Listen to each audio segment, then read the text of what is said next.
আপনাদের অনেকের ফোনে ভাইরাস অ্যাটাক করেছে, যার কারণে আপনাদের ফোনটি স্লো কাজ করে। কিভাবে ফোনে ভাইরাস আসা বন্ধ করবেন চলুন দেখে আসি।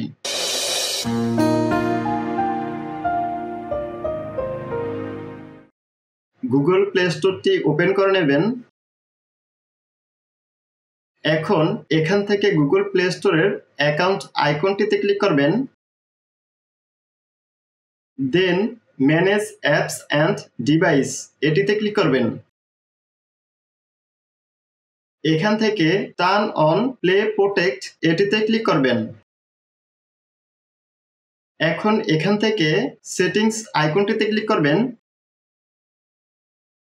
সেটিংস আইকনটিতে ক্লিক করার পর এরকম একটি ইন্টারফেস দেখাবে। এখান থেকে এই দুটি অপশন অন করে দেবেন।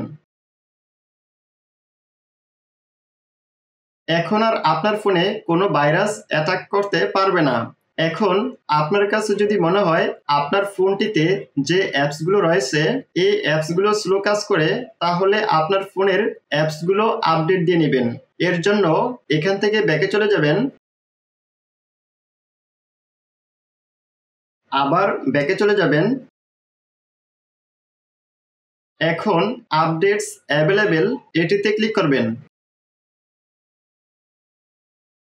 দেন আপডেট অল এটিতে ক্লিক করবেন। আপডেট অলে ক্লিক করার সাথে সাথে আপনার ফোনটির যে অ্যাপসগুলো আপডেট দেওয়া ছিল না সে অ্যাপসগুলো আপডেট হয়ে যাবে। ভিডিওটি ভালো লেগে থাকলে ভিডিওতে একটি লাইক দিবেন, কমেন্ট করে জানাবেন এবং চ্যানেলটি সাবস্ক্রাইব করবেন।